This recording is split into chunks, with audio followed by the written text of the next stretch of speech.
Salve, salve nação, o Diário Rubro-Negro chegando na área aí para a gente atualizar algumas informações aí envolvidas com o Flamengo. Vou falar sobre uma contratação aí para gerenciar o Maracanã. Como vocês sabem, o Flamengo e o Fluminense têm mais 20 anos de licitação e o Flamengo decidiu contratar um profissional que é experiente aí no ramo de eventos da Conmebol. Vou falar também aí sobre Kevin Viveiros, atacante do Atlético Paranaense no Flamengo, e vou trazer também tudo sobre Flamengo e Cruzeiro, além do jogador Santiago Castro. Essas e outras informações aqui agora nesse vídeo, mas antes de começar, eu peço para você se inscrever, deixar o like, acionar o sino das notificações. Bem, nação rubro-negra, vamos começar o vídeo aí falando sobre o mercado da bola. Isso porque, como vocês sabem, a janela de transferências europeias ela fechou, mas aqui no Brasil ainda permanece aberta a janela doméstica, que é aquela janela que fecha no dia 27 de março, onde os clubes brasileiros ele pode negociar entre si jogadores que não disputaram 7 jogos ainda pelos outros clubes, né? E o Flamengo, segundo informações aqui do portal colombiano Eu Corrilho de Mal, o Flamengo estaria interessado na contratação de Kevin Viveiros, jogador do Atlético Paranaense. E segundo a apuração aqui do portal Mundo da Bola, o jogador ele tem 25 anos, ele chegou aí ao clube paranaense recentemente e já desperta aí a atenção de outras equipes do futebol brasileiro, além do Flamengo. Segundo a informação aqui do Mundo da Bola, Kevin Viveiros foi a contratação mais cara da história do Furacão, comprado junto ao Atlético Nacional por 25 milhões de dólares, cerca de 27 milhões de reais, por 70% dos direitos econômicos do atleta. Antes de fechar com o Atlético Paranaense, o Internacional chegou a demonstrar interesse no atacante, mas as conversas não avançaram naquele momento. Na última janela de transferências, Kevin Viveiros ele foi ligado ao Flamengo. Em especulações de mercado, voltou a aparecer como possível alvo do Internacional. No entanto, o Atlético Paranaense deixou bem claro que só aceitaria negociar o jogador por valores considerados muito altos aí para a realidade financeira do clube gaúcho. O Flamengo pode contratar novos jogadores até o dia 27, como vocês sabem, e o pedido do Atlético Paranaense, segundo a informação aqui do jornal colombiano, seria de 50 milhões de reais para contratar o atacante nessa janela de transferência, 50 milhões de reais ou até mais, né? Bem, a minha visão sobre esse jogador, sobre o Kevin Viveiros, é que eu assistindo alguns jogos do Atlético Paranaense, eu não sei se esse jogador encaixaria com o perfil do Flamengo. É um jogador que perde muitos gols, é um jogador que perde muitos gols aí. E eu garanto que se ele chegar e não se adaptar, a torcida do Flamengo irá criticar mais uma contratação aí da diretoria. Então vamos ficar bem atento aí para trazer alguma informação para você. Lembrando que a janela de transferências aqui no Brasil, ela só fecha no dia 27 de março aí. Até lá, o Flamengo pode contratar jogadores de outros clubes. Não é só o Viveiros, tá?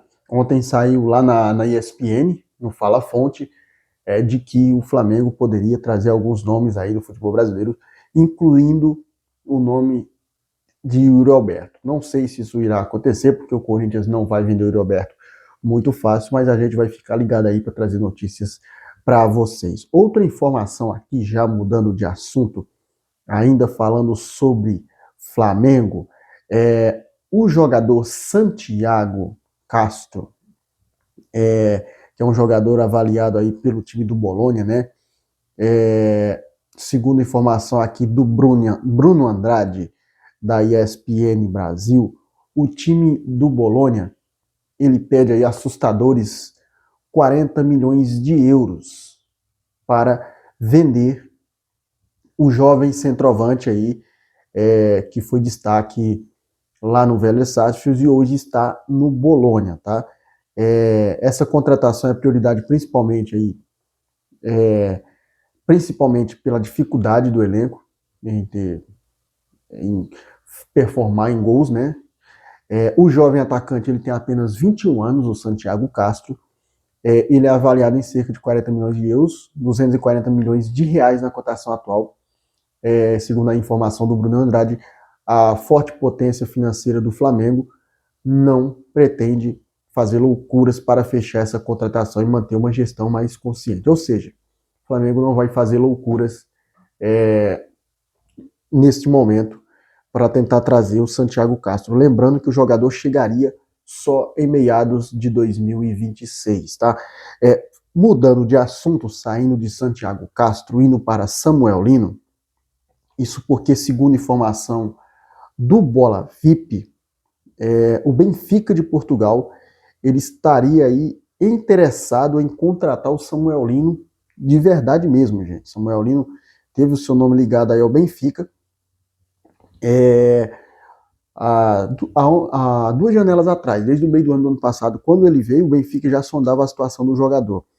Segundo o que apurou aqui o Bola VIP, o Benfica ele segue interessado aí no atacante e planeja uma nova investida no meio do ano, após a Copa do Mundo. Pessoas ligadas aos encarnados aí acreditam que o Flamengo pode acabar facilitando a negociação, até porque dentro do Flamengo o Samuel Lino é tratado como no momento, como uma contratação que não deu certo. O jogador que foi a maior contratação da história do Flamengo, contratado por 25 milhões de euros, de reais, lógico. Depois veio a contratação do Paquetá, que se tornou sendo a maior contratação da história do futebol brasileiro. Então Samuel Lino pode pintar no Benfica no meio deste ano. Agora, mudando de assunto, saindo de Samuel Lino, falando sobre contratação para a gestão do Maracanã, porque o Flamengo contratou Fred Nantes, Fred Nantes, cara, aquele mesmo que tratava ali dos eventos da Conmebol, né, os sorteios e tudo mais. Então o Flamengo contratou ele para ser o CEO do Maracanã. Fred Nantes, ele vem aí como novo homem forte, né, com a vitória aí na licitação do Maracanã. Flamengo e Fluminense tem mais 20 anos para frente, então o Flamengo busca aí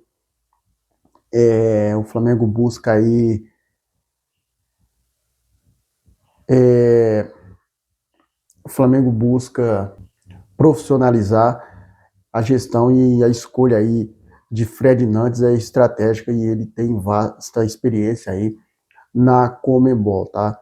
Organizando grandes eventos, o seu papel como CEO será focado em tornar o Maracanã mais rentável, tá, gente? Eficiente.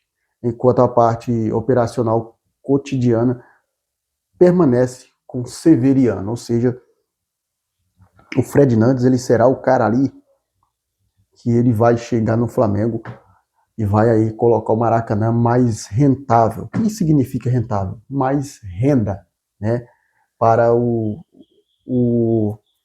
clube do Flamengo. E também tem o Fluminense no meio, né? O Fluminense nunca anda sem o Flamengo, né, meus amigos?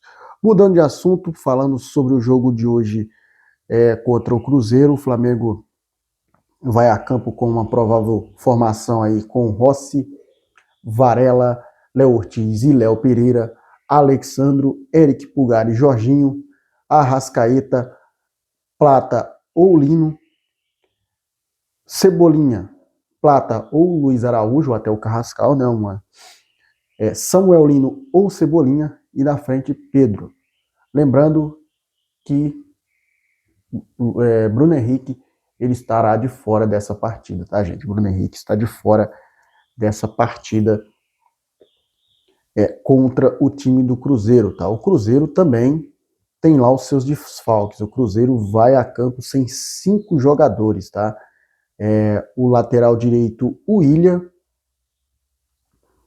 o William está suspenso, o Lucas Romero, que sofreu uma fratura na costela, o Caio Jorge com a pancada no pé e Bruno Rodrigues com estilhamento na coxa serão aí os desfalques do time do Cruzeiro, tá, gente? Então, o jogão hoje aí, né? E a Globo soltou aí as narrações, né?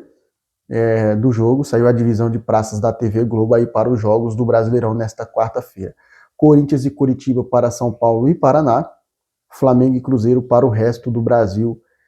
A GETV exibe Flamengo e Cruzeiro com narração de Jorge Igor, né?